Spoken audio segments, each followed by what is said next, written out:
Users of the SecOps Cloud platform can easily create CI/CD pipelines to streamline how security configurations are managed across organizations, ensuring that their operations are efficient and reliable as things scale.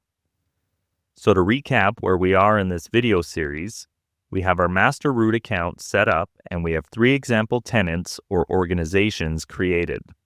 And then from this root account, we have created an API key, which we have named CI-CD-orchestration.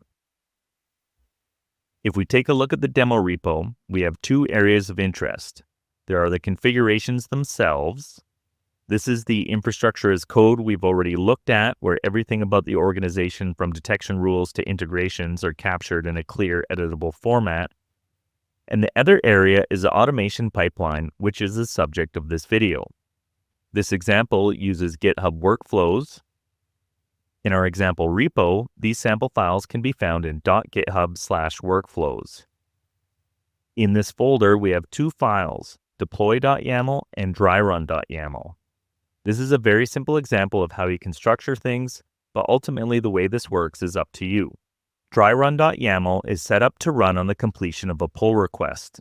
So if you have an analyst that thinks you need to make a change to a detection rule and have it pushed out to all of your organizations, they can make that change, push it to GitHub, and then have someone authorized review it and hopefully approve it. Once it is approved, it will automatically kick off the actions in this file. If we look in the file, we have a GitHub secret and then our LimaCharlie API key. When the file runs, it uses the LimaCharlie CLI. As you can see here, we have pip install LimaCharlie. Then we set the credentials and then run through the actions we want to take towards each of the tenants. You can see here we have each org teed up with their org ID. There are a bunch of flags, most of which are related to which resources are going to be pushed. The one that we want to pay attention to here is the -dryrun flag, which tells the LimaCharlie CLI not to actually apply any of the changes, but rather narrate what would be changed by the PR. This is a good way to make sure that there's no unintended consequences and things happen the way you plan them.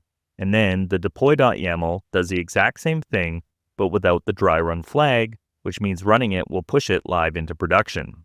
As you can see, this is a very powerful way to push changes out to your customer organizations and to make sure you have some process in place with respect to the pull request and the code review involved. With this kind of infrastructure in place, we can start to think about how we structure the various configuration files in our repo in order to scale up our operations, combining custom configurations with those we want to apply to all of our organizations under management. And that's what we're going to cover in the next video in this series.